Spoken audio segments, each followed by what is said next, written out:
Okay, I'm back. Let's get started with this. This is the first basket that I completed with the tomatoes and has been sitting the longest. The other two are back on the table. And you're going to do this little at a time. You don't want to overload your pots, which is why I said you're going to want at least two fairly substantial size pots. I'm going to move this over. Now, what you're going to want to do is you're just going to want to drain this. And you can see all the liquid that these tomatoes have now drained. And I'm going to put this kind of over the sink for a minute. You're going to dump all of this liquid out. You're going to throw it out. You don't want that in your sauce. Which is why I said, you know, if you can do this, if you get a good start early in the morning, you can actually let your tomatoes sit for an additional hour. That'll keep them, they'll just keep dropping water. And make sure to throw that out. You do not want that again in your sauce. So, let me do a little bit of cleanup, and this is going to be a little bit tricky because I don't have a lot of counter space. This is where having a lot of counters comes in handy. So, I'm going to move this over to here for a quick second while I dump this out.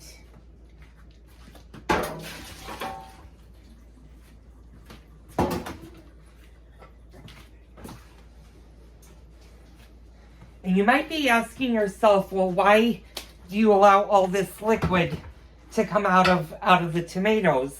Isn't that going to mess up the sauce? Well, you don't want a watery sauce. And all of this is just water. So I'm just going to clean up that. Okay, so I'm going to put you guys up. You may not see this because it's hard to see the pots. But you're going to start, and I'm going to kind of angle you down. You're just going to put maybe this much where my hand is from the bottom. You're going to fill that pot up with tomatoes, and you're going to do the same exact thing with your other stock pot. And I don't have the flames on yet. So what I'm going to do is I'm just going to use, and again, clean hands. I'm just going to put some of these at the bottom.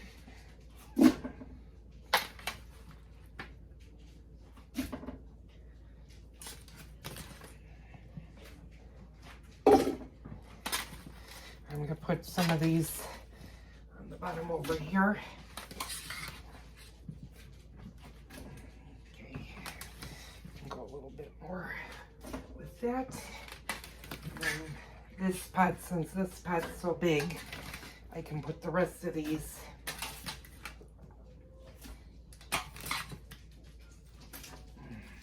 in here, and then just going to dump.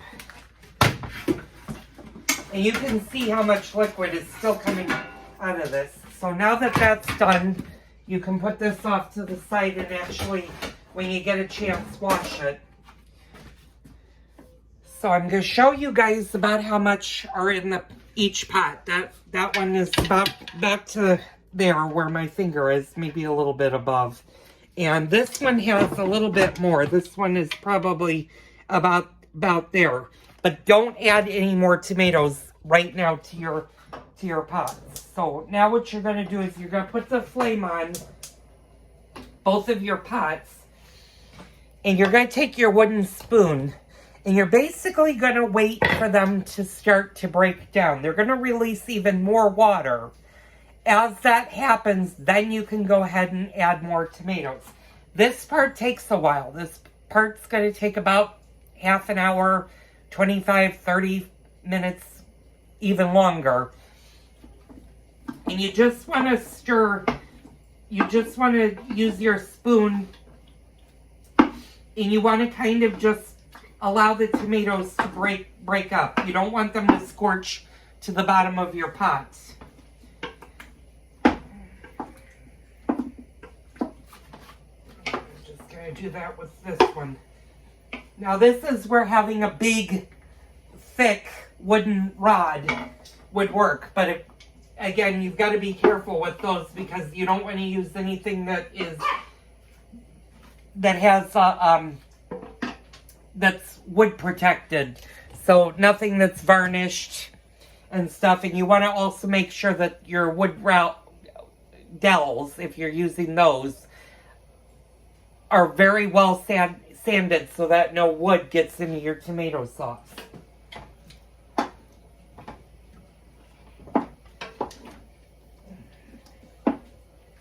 And this is probably the most boring part of doing the sauce. I'm going to show you guys what they look like. They're just going to slowly start breaking down. And as they slowly break down, then you're going to add more tomatoes. You're going to add a little bit of tomatoes at a time until they're both pots are totally full and you've used all of your tomatoes.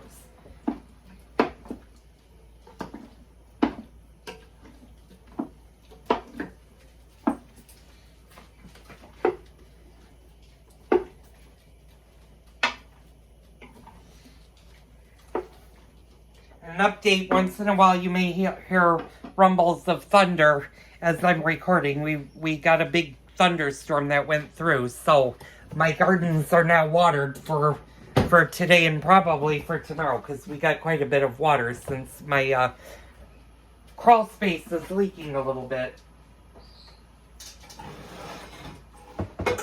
Now you might be asking what this third pot is for. I'll show you that when these all have cooked down. That's what you're going to use as the start one. You're going to start with your small pot and do a little bit at a time.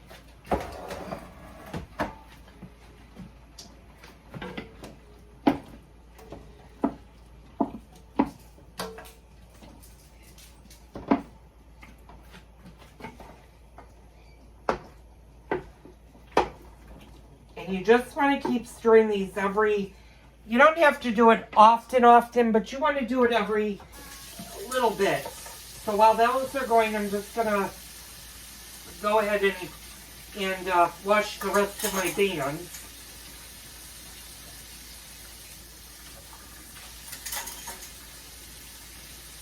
And like I said, the bands, and we're talking about these things, if you're new to canning, there's some debate whether or not you really need to sterilize them. And people that can regularly may be an argument with them. I personally don't think the bands need to be sterilized. They do need to be washed. I will say you should wash the bands and make sure that they're clean.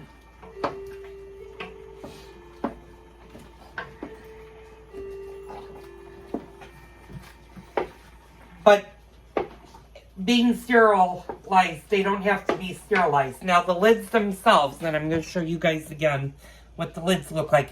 Those do need to be sterilized, and you can do that very quickly. You could either do it in the dishwasher, or you can put them in a pot of boiling water and boil them for a minute, and that actually does sterilize them.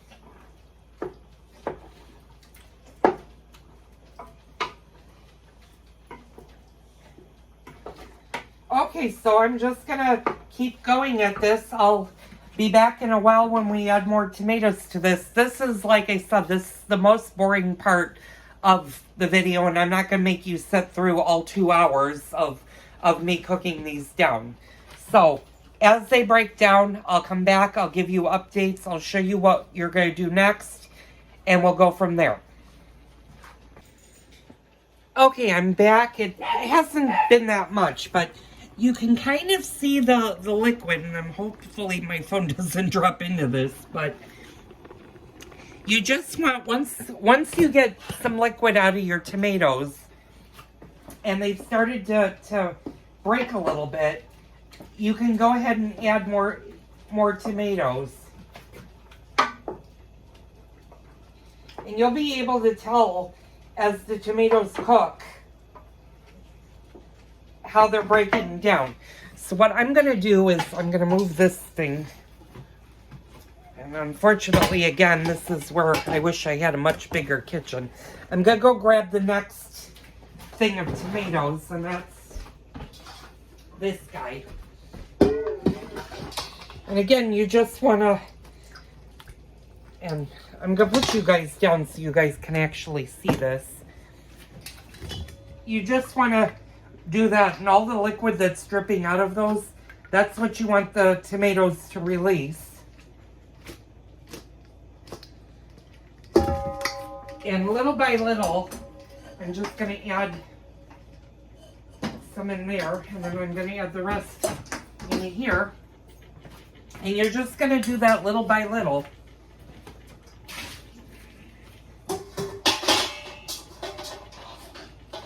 And I can actually, what I'm going to actually do is I'm going to grab the rest of the tomatoes. And you might be asking, well, and I just dropped a lot of them on the floor. Is this going to make a whole lot of sauce? Well, it's going to make a half bushel worth, which is why, like I said, usually I don't do just a half bushel. Usually I do a full. I don't do the half bushels at one time. Usually I do a full bushel, or I do more for the sauce. So I'm going to put those over the thing. Now these are the final tomatoes. Now, do you need to do 2 pots if you're doing only half bushel? No, you don't. One large pot is more than enough. I would keep 1 additional pot handy because that's what you're going to eventually put in your sauce. And we could probably condense. I'm looking at these. All these tomatoes should fit into the big pot. I'm just gonna be careful because this is a little bit hot. But I'm just gonna pull these down.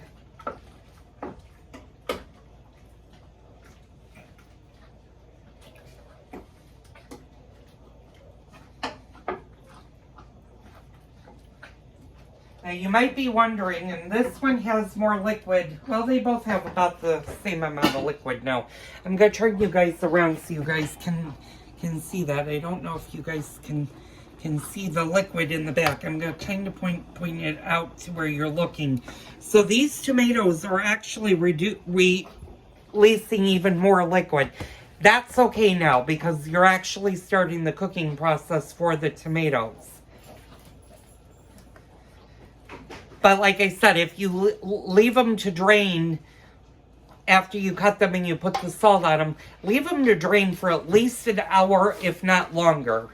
The longer they sit and release their liquids, the less cooking time you're actually going to have to do.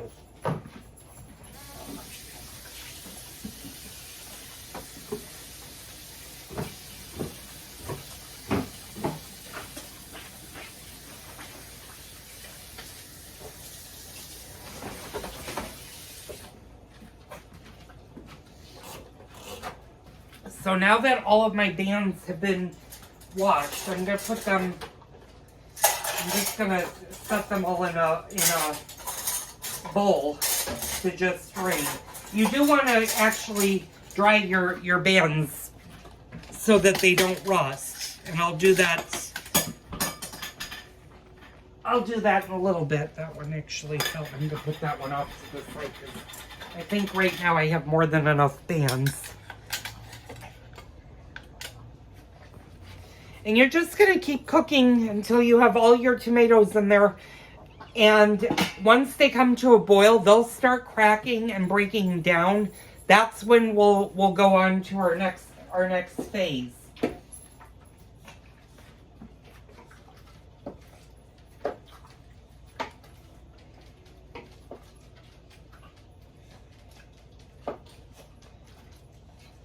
So I'm going to finish up with the tomatoes. I'll come back a little bit later and I'll show you where we stand and then what we do for the next part of the video. Okay, everybody, I'm back. It's been about a half an hour and this is actually going a lot faster than I thought it would. And I think because I only did a half bushel, whereas last year I did 1 full bushel and a half for the peeled tomatoes and 1 bushel and a half for the sauce. So I had a lot more tomatoes than I did last year. So they're just cooking in each pot. But what I'm going to do is I'm actually going to condense. I'm going to pour the smaller pot into the bigger pot. And you might be asking yourself, well, why am I doing that? Well, I'm going to do that for a couple of reasons. One, I'm going to use the smaller pot when it comes time to do the actual sauce. So I'm going to turn the flame off and I'm going to grab this, and I'm just going to pour, so I don't burn myself. I'm just going to pour these into the big pots.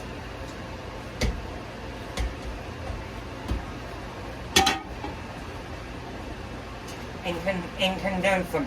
Now you can really see that the tomatoes have started to cook, where they're starting to break, and you can kind of see. I'll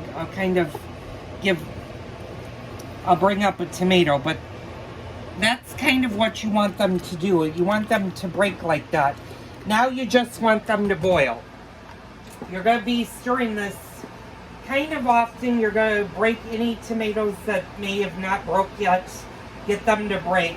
And you want to stir so that you don't have tomatoes sitting on the bottom of your pot, because then they'll scorch and burn, and then that throws the entire recipe out. So now this part is long. It takes probably about an hour and a half to do, so rather than making you guys sit through a 5-hour video, because it's probably well into the heavy minutes, I'm just going to let that cook down. When we get ready to process the tomatoes, I'll show you what we're going to do next. So I'm going to stop the video, let those go, and I'll be back in a bit. Okay, hi all. Sorry, there's smoke. I'm taking a little bit of a break. It's been about a half an hour since the tomatoes have cooked, and you might notice that there's a lot of water compared to tomatoes that they dropped. That's totally normal, but now what you need to do is you need to boil some of that water out. So once this starts to boil, and you're going to make sure, like I said, you're going to have to be in the kitchen for quite a while. You're going to keep stirring this, but you want to boil some of that liquid off. You don't want all of that liquid when you start separating the skins from the tomatoes, because otherwise that's gonna I can't talk, sorry, I got tongue-tied. That's what's gonna make your sauce too liquidy or too watery, and you don't want that. So this does need to boil for a good hour to boil some of that liquid down. You're gonna stir, but you don't have to stir continuously. Stir frequently, and what that basically means is about every minute or 2 minutes, just come give it a good stir, and you're gonna break the tomatoes down even further.